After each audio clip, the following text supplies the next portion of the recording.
Yuvraj Singh cricket అభిమానులకు ప్రత్యేక పరిచయం అవసరం లేని పేరు. దేశం కోసం క్యాన్సర్తోనే మైదానంలోకి దిగిన లెజెండరీ క్రికెటర్. తన ఆట తీరుతో టీమిండియాకు 2 ప్రపంచ కప్పులు అందించాడు. భారత్కు 2 ప్రపంచ కప్పులు అందించిన స్టార్ ఆల్రౌండర్ యువరాజ్ సింగ్ గురువారం డిసెంబర్ 12న తన 43వ పుట్టినరోజు జరుపుకున్నాడు. పలువురు క్రికెటర్లు, అభిమానులు, నెటిజన్లు యువీకి బర్త్డే విషెస్ చెప్తున్నారు. 2000 సంవత్సరంలో భారత క్రికెట్లోకి అడుగుపెట్టిన యువీ 2007లో టీ20 ప్రపంచ కప్, 2011లో వన్డే ప్రపంచ కప్ గెలవడంతో కీలక పాత్ర పోషించాడు. ఈ 2 ప్రపంచ కప్లతో యువీ బ్యాటింగ్లోనూ బౌలింగ్లోనూ అద్భుత ప్రదర్శన చేశాడు. ముఖ్యంగా బ్యాటింగ్లో యువీ పరుగుల సునామీ సృష్టించాడు. అయితే ఇది జరిగిన కేవలం 3 ఏళ్ల తర్వాత జరిగిన టీ20 ప్రపంచ కప్లో యువీ స్లో బ్యాటింగ్ కారణంగా జట్టు ఓటమికి కారణమయ్యాడు. దీంతో క్రికెట్ అభిమానులు అతన్ని ఇంటిపై రాళ్లు రువ్వారు. యువరాజ్ సింగ్ ప్రపంచ క్రికెట్లో సిక్సర్ల కింగ్ అని పిలుస్తారు. ఒకే ఓవర్లో 6 బంతుల్లో 6 సిక్స్లు కొట్టిన ప్రపంచ రికార్డు సృష్టించాడు. కేవలం 12 బంతుల్లో హాఫ్ సెంచరీ చేసిన ఘనత కూడా అందింది. అయితే ఏప్రిల్ 6న 2014 రాత్రి బహుశా యువరాజ్ సింగ్ కెరియర్లో అత్యంత చెత్త రోజు అని ఖచ్చితంగా చెప్పుకోవచ్చు. ఆ రోజు మిర్పూర్ మైదానంలో భారత, శ్రీలంక మధ్య టీ20 ప్రపంచ కప్ ఫైనల్ మ్యాచ్ జరిగింది. ఇదే మ్యాచ్లో యువరాజ్ సింగ్ నెమ్మదిగా బ్యాటింగ్ చేయడంతో టీమిండియా అభిమానులకు టార్గెట్ గా మారాడు.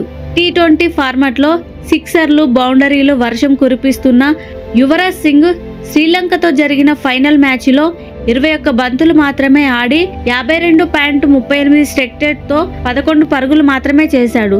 ఈ మ్యాచ్లో యువీ 11 ఓవర్లలో క్రీజులోకి వచ్చి ఎట్టకేలకు 19వ ఓవర్ వరకు క్రేజులో ఉన్నాడు. 21 బంతులు ఎదుర్కొన్న యువీ అందులో 9 డాట్ బాల్ ఆడాడు. ఆ తర్వాత 19వ ఓవర్లలో అవుట్ అయ్యాడు. అయితే ఇంతసేపు బ్యాటింగ్ చేసిన యువీ ఒక్క బౌండరీ కూడా కొట్టలేకపోయాడు. యువరాజ్ స్లోగా బ్యాటింగ్ ఫలితంగా టీమిండియా 20 ఓవర్లలో కేవలం 130 పరుగులు మాత్రమే చేయగలిగింది. ఈ లక్ష్యాన్ని శ్రీలంక 13 బంతులు మిగిలి ఉండగానే 4 వికెట్ మాత్రమే కోల్పోయి ఛేదించింది. ఫలితంగా భారత్కు టీ20 ప్రపంచ కప్ దూరమైంది. 21 బంతుల్లో 11 రన్స్. మిర్పర్లో జరిగిన టీ20 ప్రపంచ కప్లో టీమిండియా ఓడిపోవడంతో భారత అభిమానులు కోపాద్రిక్తులయ్యారు. ముఖ్యంగా యువరాజ్ను టార్గెట్గా చేసుకున్నారు. చండీగఢ్లోని అతని ఇంటిపై రాళ్ల దాడికి దిగారు. దీనిపై ఆ తర్వాత స్పందించిన యువీ, ఈ ఓటమికి నేనే బాధ్యుడిని. ఆ రోజు చాలా పేలగా ఆడాను. 1-2 ఓవర్లలో చాలా డాట్ బాల్స్ ఆడాను.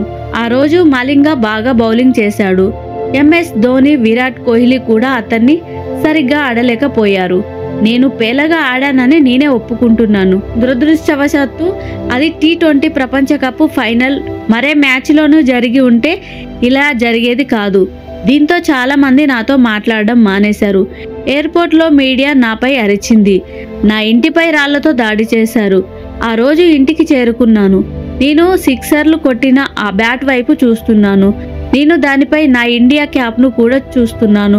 ఆ రోజు నా కెరియర్ ముగిసిపోయిందని భావించాను అని ఎమోషనల్ అయ్యాడు. అయినా ఐపీఎల్లోనూ కాసుల వర్షం. ఇన్ని సమస్యలు వచ్చినా యువరాజ్ సింగ్ పట్టుదల వదలలేదు. 2017 వరకు అంతర్జాతీయ క్రికెట్ ఆడిన యువీ ఐపీఎల్లోనూ మ్యాజిక్ చేశాడు. అదే ఏడాది యువరాజ్ సింగ్ కారణంగానే టీ20 ప్రపంచ కప్ టీమిండియా ఓడిపోయిందని ఆరోపణలు వచ్చినప్పటికీ ఐపీఎల్లోనూ రికార్డు స్థాయిలో 14 కోట్లకు యువరాజ్ని ఆర్సీబీ కొనుగోలు చేసింది. అంతేకాదు యువరాజ్ సింగ్ను 2015లోనే రికార్డు స్థాయిలో 16 కోట్లకు ఢిల్లీ డేర్ డెవిల్స్ కొనుగోలు చేసింది.